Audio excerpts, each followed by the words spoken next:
Well, students, we're going to work on using some modeling clay to create some lines. I'm going to show you how these lines were created, and I'll put this back at the end of the video so you can see it. But you're going to end up having 4 different colors of modeling clay. It's important that you don't mix them together. So the easiest way to work on this is to take one color and you got to kind of pinch this and just take a small piece off. If you were to take a large piece, the clay is too hard to work with. So I'm going to move these aside. I'm going to take this piece and I'm going to kind of warm it in my hands. If I hold it in my hands and I warm it up a little bit, it's much softer and easier to use.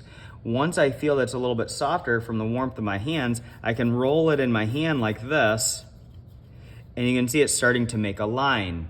If I take it and I roll it on the table, and I use my whole hand from the fingers all the way to the bottom of my hand, then it starts to become longer. I can use 2 hands too. So it'd be good to try starting with a straight line. All of your lines are going to start with a straight line, but then we can change them and adjust them. If you choose to use another color, you may. You just need to do the same thing. Pinch it, twist just a little bit of it off, just a small piece. You're sharing this with the other students at your table. Hold it. You can kind of squeeze it a little bit, hold it tight in your hands, warm it up, and then roll it out in your hands like this. Roll it out. And since this is going to be my broken line, it doesn't have to be as long, because I can just take it and split it into smaller pieces, and then it makes my broken line.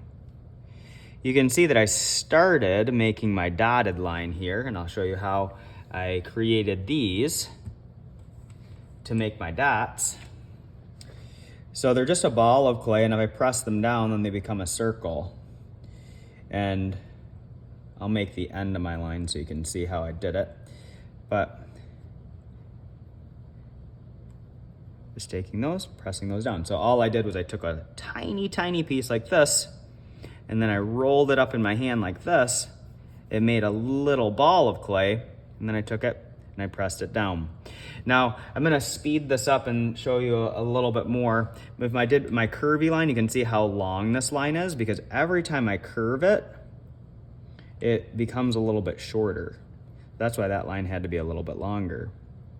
Now I've used all the colors. I'm gonna kind of go back and start using some of the colors again.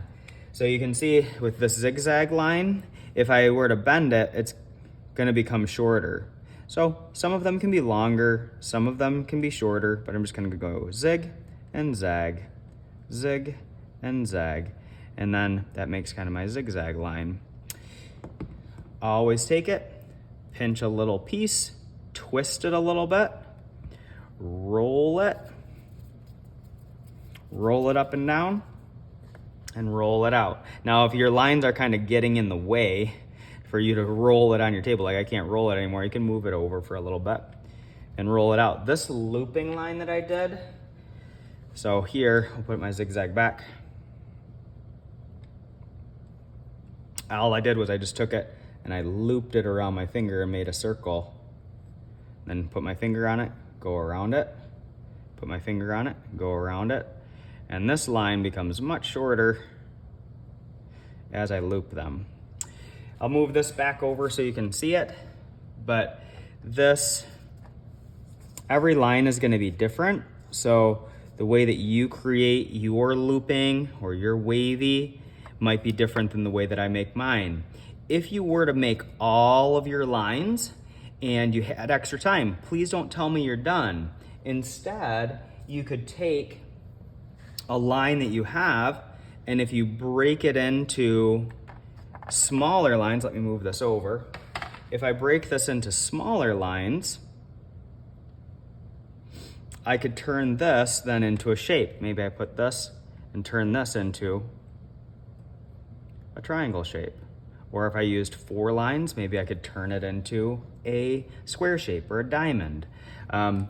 If you want to make a circle, you would just take your line and you'd loop it around and it makes it into an oval or a circle shape. So if you complete all your lines, then you can use your lines to help you create some shapes. So let's have fun working with modeling clay. When we're done, I just want you to make sure that we pick it up so we can have other classes use it and we can use it again. So the green goes with the green. If I take the blue, I can pick the blue up, kind of like a stamp. Then I can take my yellow, pick up my yellow, and none of it's getting mixed up. It all stays with the correct color. And this is what cleanup should look like. And I will also give you a towel so you can wipe off your hands. And it makes your hands kind of feel a little bit waxy, so wipe them off on the towel, and then we'll do some hand sanitizer. And then you gotta wipe off your spot too, because it kind of makes your spot feel a little sticky or waxy too. So let's have fun working.